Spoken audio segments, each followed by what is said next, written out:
Hello. അപ്പം നമ്മളിന്നൊരു അടിപൊളി material വെച്ചിട്ട് ഒരു അടിപൊളി ഔട്ട്ഫിറ്റ് ചെയ്യാനാണ് കേട്ടോ വന്നേക്കണേ. ഇത് ഞാൻ കഴിഞ്ഞ ദിവസം പുറത്ത് പോയപ്പോൾ മേടിച്ചൊരു മെറ്റീരിയലാണ് കേട്ടോ.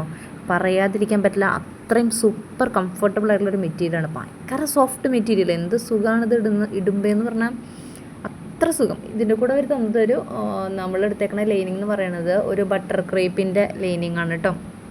ബട്ടർ ക്രേപ്പ് തന്നെയല്ലേ പറഞ്ഞത്? അതെ, അങ്ങനെ എന്തോ ഒരു പേരാണ് അവർ പറഞ്ഞത്. അതാണ് അത് രണ്ടും കൂടെ, ഈ മെറ്റീരിയലും ആ ലൈനിങ്ങും കൂടെ വന്നപ്പോൾ അസാധ്യ കോമ്പിനേഷൻ. ഭയങ്കര സുഖമാണ് ഇടാനായിട്ട്. ഈ മെറ്റീരിയൽ ശരിക്കും ഇങ്ങനെ പിടിച്ചു നോക്കുമ്പോൾ ഭയങ്കര സോഫ്റ്റാണ്, ഭയങ്കര സോഫ്റ്റ് മെറ്റീരിയലാണ് കേട്ടോ. അപ്പോൾ ഒരുപാട് സോഫ്റ്റായപ്പോൾ ഞാൻ വിചാരിച്ചു ഇത് ഇടുമ്പോൾ പക്ഷേ ഒരുപാട് അങ്ങ് ഒട്ടിക്കിടക്കുമോ എന്നൊക്കെ ഒരു പേടിയുണ്ടായി. പക്ഷെ അല്ല, ഇതിട്ട് കഴിഞ്ഞപ്പോൾ ഒരു രക്ഷയില്ല. അത്ര അടിപൊളി മെറ്റീരിയൽ കേട്ടോ. അത് നിങ്ങൾക്ക് കണ്ടു കഴിയുമ്പോൾ മനസ്സിലാവും, അത്രയും ഭംഗിയുണ്ട്. പിന്നെ അതുപോലെ തന്നെ നമ്മുടെ ഓണത്തിന് ഉള്ള മോഡൽ നമ്മൾ റെഡിയാക്കുന്നുണ്ട് കേട്ടോ. ഓണത്തിൻ്റെ ഇടാൻ വേണ്ടിയിട്ടുള്ള ഞാനൊരു മെറ്റീരിയൽ എടുത്ത് വെച്ചിട്ടുണ്ട്. അപ്പോൾ അത് ഒരു ഓണം സ്പെഷ്യൽ മോഡൽ പോലെ നമുക്ക് ചെയ്യാം, ഒരു അടിപൊളിയായിട്ട് ചെയ്യാം കേട്ടോ. അത് വരുന്നുണ്ട്. അപ്പോൾ അതിൻ്റെ വീഡിയോ പെട്ടെന്ന് തന്നെ ചെയ്ത് നിങ്ങൾക്ക് എത്തിക്കാം കേട്ടോ. ഓണത്തിന് നിങ്ങൾക്കും വേണമെങ്കിൽ ആ മോഡലൊക്കെ ഒന്ന് ട്രൈ ചെയ്യാമല്ലോ. അപ്പോൾ ഞാൻ ഷോൾഡർ ഇവിടെ മാർക്ക് ചെയ്യണത്, തുണി 4 മടക്കിയിട്ടു. ഇനി ഷോൾഡർ മാർക്ക് ചെയ്യണത് 6.25 ഇഞ്ചിലാണ് ഞാൻ ഷോൾഡർ മാർക്ക് ചെയ്യണേ. താഴോട്ട് 7 ഇഞ്ച് കൈക്കുഴി എടുക്കുന്നുണ്ട് കേട്ടോ. ഇതിപ്പോൾ നമുക്ക് സ്റ്റിച്ച് ചെയ്യാനൊക്കെ പറ്റില്ല എന്ന് വെറുതെ തോന്നണതാണ് കേട്ടോ. സ്റ്റിച്ച് ചെയ്യാൻ താല്പര്യമുള്ളവർ, ഞാൻ പറയുകയാണെങ്കിൽ ആദ്യം സ്റ്റിച്ച് ചെയ്ത് ഒരു എലൈൻ ചെയ്ത് പഠിക്കുകയാണെങ്കിൽ ആ സ്റ്റിച്ച് ചെയ്യാനുള്ള പേടിയൊക്കെ അങ്ങ് പോവും. സ്റ്റിച്ചിങ് പെർഫെക്റ്റ് ആവും. കാരണം എലൈൻ സ്റ്റിച്ച് ചെയ്യാൻ വലിയ ബുദ്ധിമുട്ടില്ല, എളുപ്പമാണ് എലൈൻ സ്റ്റിച്ച് ചെയ്തെടുക്കാനായിട്ട് കേട്ടോ. അധികം മാർക്കിങ്സും കാര്യങ്ങളൊന്നുമില്ല. എളുപ്പമുള്ളൊരു കഴുത്തൊക്കെ വെച്ച് അങ്ങ് സ്റ്റിച്ച് ചെയ്ത് പഠിക്കാം, അടിപൊളിയായിട്ട് കിട്ടും. അപ്പോൾ നമ്മൾ ഇനി ചെയ്യാൻ പോണത് ചെസ്റ്റ് അളവാണ് കേട്ടോ. ചെസ്റ്റ് അളവ് നമ്മൾ ഒരു 8 എനിക്ക് ചെസ്റ്റ് അളവ് വരുന്നത്. അപ്പോൾ 8 മാർക്ക് ചെയ്തു. പ്ലസ് ഒരു 1.5 ഇഞ്ച് തയ്യൽ തുമ്പും കൂടെ കൊടുക്കണം. എനിക്കധികം, ഞാൻ പറയാറില്ലേ, ഞാൻ അധികം വണ്ണമുള്ള ഒരാളല്ല. അപ്പോൾ സ്മോളും മീഡിയവും ഒക്കെ ആണ് നിങ്ങളുടെ അളവ് എന്നുണ്ടെങ്കിൽ എൻ്റെ ഈ മാർക്കിങ്സ് തന്നെ വെച്ച് നിങ്ങൾക്കും സ്റ്റിച്ച് ചെയ്യാവുന്നതാണ് കേട്ടോ. വലിയ വ്യത്യാസങ്ങളൊന്നും വരാനായിട്ട് സാധ്യതയില്ല. ഈ ഒരു അളവിൽ തന്നെ നിങ്ങൾക്കും ചെയ്തു പോവാം. അത്യാവശ്യം നല്ല പെർഫെക്റ്റായിട്ട് കിട്ടും. ഞാൻ ഇത് സ്റ്റിച്ച് ചെയ്തെടുക്കുന്ന എൻ്റെ ടെൻഷൻ എന്തായിരുന്നു എന്ന് വെച്ച് കഴിഞ്ഞാൽ, ഇത് ഒരുപാട് അങ്ങ് ഒട്ടിക്കിടക്കുമെന്നൊരു പേടിയുണ്ടായിരുന്നു. പക്ഷേ ചെയ്ത് വന്നപ്പോൾ അടിപൊളി. ഞാനൊരു ബലൂൺ സ്ലീവൊക്കെ കൊടുത്താണ് ചെയ്യാനായിട്ട് ഉദ്ദേശിക്കുന്നത് കേട്ടോ.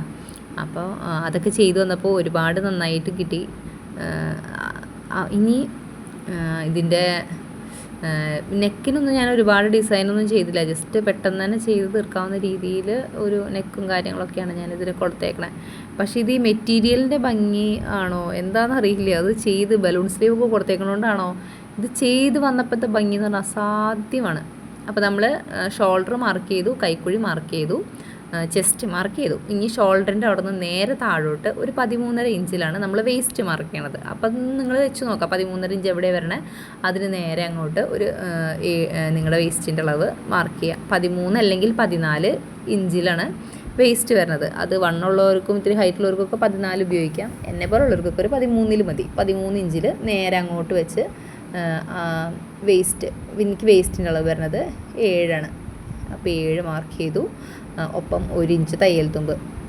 എൻ്റെ കൊച്ചു പെണ്ണ് എൻ്റെ കൂടെ നടക്കുന്നുണ്ട് കേട്ടോ. കുഞ്ഞി പെണ്ണ്, അവളുടെ വിചാരം ഇത് അവൾക്ക് ഉടുപ്പ് തുന്നാനുള്ളതാണെന്ന് വെച്ചിട്ട് എൻ്റെ കൂടെ നടക്കുന്നത്. അവൾ ഇത് തയ്ക്കാൻ കാണുന്നത് ഭയങ്കര സഹകരണത്തിൽ അവിടെ മാർക്ക് ചെയ്യും ഇവിടെ വരയ്ക്കുക എന്നൊക്കെ പറഞ്ഞുകൊണ്ടിരിക്കുന്നുണ്ട്. കാരണം എന്ന് വെച്ച് കഴിഞ്ഞാൽ അവളുടെ വിചാരത്തിൽ ഇത് അവൾക്ക് തയ്ച്ചിടാൻ വേണ്ടിയിട്ടുള്ളതാണ്. കൊച്ചിനെ പറ്റിച്ച് ഞാനാണിത് ഇടണമെന്ന് കൊച്ചിത് അറിയാൻ പാടില്ല. അവൾക്ക് ഏത് തുണി കണ്ടാലും അവൾക്ക് അപ്പോൾ ഉടുപ്പ് വേണം, തമ്പാച്ച പോകണം, ഉടുപ്പ് തമ്പാച്ച എന്നൊക്കെ പറഞ്ഞുകൊണ്ട് ഇങ്ങനെ ഇരിക്കും. പുതിയ ഉടുപ്പിട്ട് തമ്പാച്ച പോകുന്നതാണ് പുള്ളിയുടെ ഉദ്ദേശം. എന്നിട്ട് ഇപ്പം നമ്മൾ ഇനി ചെയ്യാൻ പോണത് ചെസ്റ്റിൻ്റെ അളവും വേസ്റ്റിൻ്റെ അളവും തമ്മിൽ ജോയിൻ ചെയ്ത് കൊടുക്കുകയാണ്. എന്നിട്ട് വേസ്റ്റിൻ്റെ അവിടെ നിന്ന് നേരെ താഴോട്ട് മാക്സിമം എത്രയും കിട്ടോ അത്രയും ലെങ്ത്തും ഇതും എടുത്ത് നമ്മൾ നേരെ ചെരിച്ചങ്ങ് ഒരു വര വരച്ച് കൊടുക്കുകയാണ്. അതാണ് ലെങ്ത്ത്, താഴോട്ടുള്ള ലെങ്ത്ത്.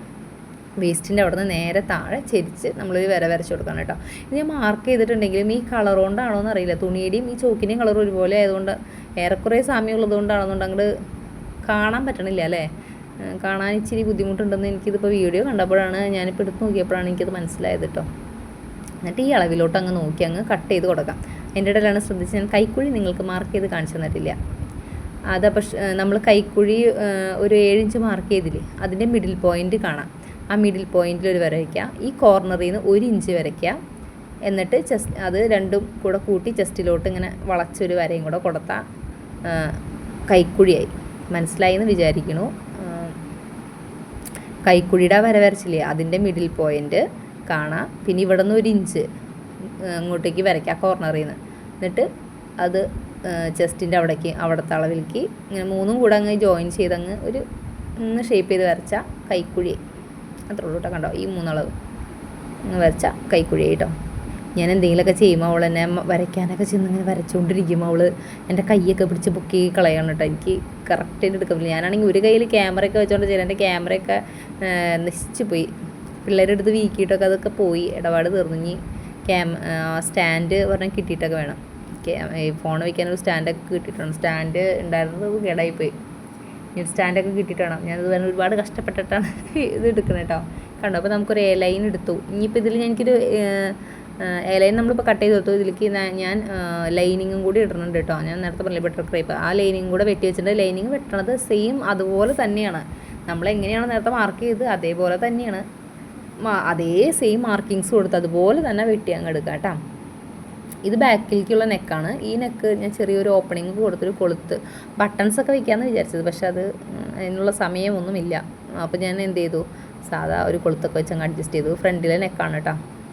അത് തേച്ചെടുത്ത് അതിൻ്റെ പശയുള്ള ഭാഗം തുണിയോട് ചേർത്ത് വെച്ച് തേച്ചെടുത്ത് കഴിഞ്ഞാൽ അതവിടെ നല്ല അടിപൊളിയായിട്ട് അവിടെ ഇരുന്നോളും. ഞാനിത് 2-3 തവണയൊക്കെ ആയിട്ടാണ് ഇതിൻ്റെ അടുത്തേക്ക് ഇരിക്കുന്നത്. ആദ്യം ഒരു തവണ വന്ന് ഇത് ചെയ്യാനിരിക്കും, കൊച്ചു വന്ന് ബഹളം ഉണ്ടാക്കും, വീണ്ടും അതിൻ്റെ അടുത്തേക്ക് പോവും, വരും. ഇത് തന്നെ ഒരു പരിപാടിയായിട്ട് ഇത് തയ്ച്ചെടുത്ത് എത്ര സമയം കൊണ്ടാണെന്ന് എനിക്കറിയാൻ പാടില്ല. ഞാൻ അതുകാരം ഭൂരിഭാഗം സമയവും മുകളിൽ പോയിരുന്നിട്ടാണ് വെട്ടാൻ വേണ്ടിയിരിക്കുള്ളൂ. അങ്ങനെ വെട്ടാനിരിക്കുമ്പോൾ ഇവൾക്ക് തുണി പിടിച്ച് വലിക്കൽ ഭയങ്കര കൂടുതലാണ്. തുണി പിടിച്ച് വലിച്ച് അത് നമ്മളെങ്ങനെ ഇട്ടാലും അത് ചുളുക്കി അല്ലെങ്കിൽ വെട്ടി വെക്കണ സാധനം എടുത്തുകൊണ്ട് പോകുള്ളേ. അപ്പം നമുക്ക് ഒന്നും നടക്കില്ല. അതിനോട് ഞാൻ മുകളിൽ പോയിട്ട് വെട്ടി എല്ലാം സെറ്റാക്കിയിട്ട് താഴോട്ട് വരുന്നിട്ട് ഇവർ ഉറങ്ങിക്കഴിയുമ്പോൾ ഞാൻ തയ്ക്കലാണ് സാധാരണ നടക്കാറ് കേട്ടോ.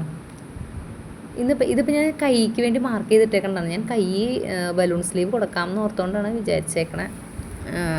അങ്ങനെ ഓർത്തിട്ടാണ് ഇത് വെട്ടിയെടുത്തേക്കണം കേട്ടോ. മുകളിൽ കുറച്ച് പഫല്ല, അല്ലാണ്ട് നമ്മൾ ചെറുതായിട്ട് ഇങ്ങനെ ഗ്യാതറിങ് ഇങ്ങനെ ചെറിയൊരു ചുളുക്ക് പോലെ അങ്ങ് കൊടുത്ത് മുകളിലും കൈയുടെ താഴ്ഭാഗത്തും ഞാനൊരു മുഴുവൻ ഫുൾ ലെങ്ത്തിലാണോ എന്ന് ചോദിച്ചാൽ ഫുൾ ലെങ്ത്തിലാണ് ഞാൻ കൈ എടുത്തേക്കണം. എന്നാൽ ഫുള്ളായിട്ടുമില്ല, ഒരു ഇച്ചിരി ഭാഗം മാത്രം വിട്ടിട്ട്, ഫുൾ ലെങ്ത്ത് തന്നെ പറയാം, ഒരു ഇച്ചിരി ഭാഗം മാത്രം വിട്ടിട്ട് അത്രയും ലെങ്ത്തിലാണ് ഞാൻ കൈ എടുത്തേക്കണത് കേട്ടോ. ബലൂൺ സ്ലീവ് ആയതുകൊണ്ട് കുറച്ചങ്ങ് നീളത്തിൽ കിടന്നോട്ടെ എന്ന് വിചാരിച്ചിട്ട് അത്രയും എടുത്തു ഞാൻ ലെങ്ത്തിൽ. 18-19 എങ്ങാണ്ട് ലെങ്ത്ത് എടുത്തിട്ടുണ്ട് ഞാൻ. അത്രയും ലെങ്ത്തിലാണ് ഞാൻ കൈ എടുത്തേക്കണം. മുകളിലും താഴെയും ചെറിയ ചെറിയ ഗ്യാതറിങ് കൊടുക്കേണ്ടത്. അതെങ്ങനെ ചെയ്യണമെന്ന് വെച്ചിട്ടുണ്ടെങ്കിൽ മുകളിലും താഴെയും ഓരോ അടിപ്പ് ജസ്റ്റ് അതിൻ്റെ ആ മുകൾ ഭാഗത്ത് കൂടെ ഓരോ അടിപ്പ് ഇങ്ങനെ ഇട്ട് കൊടുക്കാം. മുകളിൽ ഇതേപോലെ ആ അറ്റഭാഗത്ത്. എന്നിട്ട് ആ ത്രെഡ് പിടിച്ച് വലിച്ചാൽ ചെറിയ ചെറിയ ഗ്യാതറിങ് ചെറിയ ഇങ്ങനെ ചുളുക്ക് പോലെ വരും കണ്ടോ, ഇങ്ങനെ കിട്ടും. അതാണ് നമ്മളിപ്പോൾ ചെയ്യണത്. ഈ തയ്ച്ച് ഒറ്റയടിപ്പ് അടിച്ചിടുമ്പോൾ ലാസ്റ്റ് വന്ന് നിൽക്കുന്ന ത്രെഡില്ലേ, ആ ത്രെഡ് നൂലിങ്ങനെ നീണ്ട് നിൽക്കണുണ്ടോ, ആ ത്രെഡ് പിടിച്ച് വലിച്ച് ഇതേപോലെ ചുളുക്ക് വന്ന് വീഴും. അങ്ങനെയാണ് ഞാൻ ഇങ്ങനെ ഈ ചുളുക്ക് ഉണ്ടാക്കിയെടുക്കുന്നത് കേട്ടോ. മുകളിലും താഴെയും ചെയ്തെടുത്തിട്ട് എടുക്കണം. ഞാൻ ആദ്യം കൈ അടിച്ച് സെറ്റാക്കി വെക്കാമെന്ന് ചോദിച്ചു. കൈ ഇളച്ചിരി പണിയുള്ളത്. അപ്പോൾ കൈ ആദ്യം അടിച്ച് സെറ്റാക്കി വെച്ചാൽ ആ വലിയ പണി അങ്ങ് തീർന്നു എന്ന് നമുക്ക് തോന്നും. പിന്നെ ബാക്കിയുള്ളതൊക്കെ അങ്ങ് ജോയിൻ ചെയ്തെടുക്കാൻ, നെക്ക് ജോയിൻ ചെയ്തെടുക്കൽ, അങ്ങനത്തെ പണികളൊക്കെ അല്ലേ ഉള്ളൂ. സ്റ്റിച്ച് ചെയ്യൽ മിക്കപ്പോഴും പിള്ളേർ ഉറങ്ങുമ്പോൾ തന്നെ ചെയ്യുള്ളൂ. ഞാൻ പറഞ്ഞില്ലേ, ഓണത്തിൻ്റെ ഒരു മോഡൽ ഞാൻ ചെയ്യാൻ വേണ്ടി ഒരു മെറ്റീരിയൽ എടുത്ത് വെച്ചിട്ടുണ്ട്. പക്ഷെ അത് അതുമ്പോൾ തന്നെ ചെയ്യണമെന്നാണ് ആലോചിക്കുന്നത്. കാരണം ആ മെറ്റീരിയൽ ചിലപ്പോൾ തികയാൻ വഴിയില്ല. ചിലപ്പോൾ ഞാൻ ആ മെറ്റീരിയൽ മാറ്റും, എന്നിട്ട് വേറെ മെറ്റീരിയലാവും ചെയ്യുക. ഒരു നല്ലൊരു അടിപൊളി മോഡൽ നമുക്ക് ചെയ്തെടുക്കാം കേട്ടോ.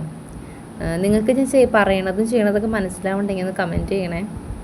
ഇതിപ്പോഴേ ഞാൻ ലൈനിങ്ങും ഇതും കൂടെ വെച്ചപ്പോൾ ചെറിയൊരു വ്യത്യാസം വന്നിട്ടുണ്ട്. അപ്പോൾ ഇങ്ങനത്തെ സമയത്ത് സ്റ്റിച്ച് ചെയ്യുന്നതിനേക്കാളും മുമ്പ് അത് കാണുകയാണെങ്കിൽ നമ്മൾ ജസ്റ്റ് ഒന്ന് കട്ട് ചെയ്ത് ശരിയാക്കി കൊടുക്കാം കേട്ടോ. ഇപ്പോൾ ഞാനിത് പറയണത് തീരെ അറിയാത്തവർക്ക് വേണ്ടി പറഞ്ഞു കൊടുക്കണതാണ്. അപ്പോൾ അങ്ങനെ വരുമ്പോൾ ഈ വ്യത്യാസമായില്ലോ എന്നൊന്നും വിചാരിക്കേണ്ട. നിങ്ങൾ ജസ്റ്റ് അതങ്ങ് വെട്ടിക്കൊടുത്ത് ഒരുപോലെ ആക്കി അളവൊക്കെ കറക്റ്റല്ലേ നോക്കിയിട്ട് അത് സൈഡൊക്കെ ജോയിൻ ചെയ്ത് കൊടുക്കാം. ഞാനങ്ങനെ സൈഡൊക്കെ ജോയിൻ ചെയ്ത് കൊടുത്ത് മറച്ചിട്ട് എടുത്തിട്ടുണ്ട്. ഇനി നെക്കൊക്കെ ജോയിൻ ചെയ്യണം. ഫുള്ള് ഞാൻ സൈഡ് ഭാഗമൊന്നും ജോയിൻ ചെയ്തിട്ടില്ല കേട്ടോ. ആ കൈക്കുഴിയുടെ ഏരിയ മാത്രമേ ഞാൻ ജോയിൻ ചെയ്ത് കൊടുത്ത് തുണീനെ മറച്ചിട്ടെടുത്തു. എന്നിട്ട് ഇതേപ്പോൾ നെക്ക് ജോയിൻ ചെയ്ത് അത് കട്ട് ചെയ്ത് കളഞ്ഞ് ഇനി മറച്ചിട്ടെടുക്കണം. അങ്ങതും കൂടെ കഴിഞ്ഞാൽ നെക്കിൻ്റെ പരിപാടി കഴിഞ്ഞു. ഫ്രണ്ട് നെക്കും ബാക്ക് നെക്കും ഞാൻ അതുപോലെ അങ്ങ് ചെയ്തെടുത്തിട്ടുണ്ട് കേട്ടോ. ഇനി സൈഡ് ഭാഗങ്ങളൊക്കെ ഫുൾ ജോയിൻ ചെയ്ത് കൈ ജോയിൻ ചെയ്ത് ഒക്കെ എടുക്കണം. ഇത് എവിടെയാണ് ഞാൻ കുടുക്ക് വെക്കണമെന്ന് പറഞ്ഞത്, ബാക്കിൽ ഒരു കുടുക്കൊക്കെ വെച്ച്. ബട്ടൺസ് ആയിരുന്നു എനിക്ക് വെക്കാൻ ആഗ്രഹം, പക്ഷേ ബട്ടൺസ് എൻ്റെ കയ്യിൽ നടന്നില്ല പരിപാടി. അവസാനം നമ്മുടെ ഫൈനൽ ലുക്ക് ഇതാണ് കേട്ടോ. മെറ്റീരിയലിൻ്റെ ഒരു രക്ഷയില്ലാണ്ട് കിട്ടിയിട്ടുണ്ട്. അടിപൊളി എന്ന് പറഞ്ഞാൽ ഒരു രക്ഷയില്ല, അത്രയും സൂപ്പറായിട്ട്. ഇത് ഇട്ട് കഴിഞ്ഞപ്പോഴത്തെ നമ്മുടെ പക്കാ ഷേപ്പിനും ഇതിനൊക്കെ വന്ന് കിടക്കുന്ന ഒരു അടിപൊളി മെറ്റീരിയൽ. ഇട്ട് കഴിഞ്ഞാൽ കംഫർട്ട് എന്ന് പറഞ്ഞാൽ ഒരു രക്ഷയില്ലാത്ത കംഫർട്ടാണ് കേട്ടോ. നമുക്കിത് ഇട്ട് കഴിഞ്ഞപ്പോൾ ഇത് ഊരി മാറ്റൊന്നുമില്ല, അത്രയും നല്ല തുണി, സൂപ്പറാണ്. ഞാനിതിട്ട് കുറേ നേരം അങ്ങോട്ട് ഇങ്ങോട്ട് നടന്നു, വെറുതെ ഇത് സ്റ്റിച്ച് ചെയ്ത് ഇതിട്ട് അങ്ങോട്ടും ഇങ്ങോട്ട് നടക്കരുത്. നമ്മുടെ ഷേപ്പിനൊക്കെ വന്ന് കിടക്കും എന്ന് പറഞ്ഞാൽ പക്കാ ഷേപ്പിന് നമ്മൾ പക്കാ ഫിനിഷിങ്ങിൽ എങ്ങനെ വിചാരിച്ചോ അതുപോലെ വന്ന് കിടക്കും.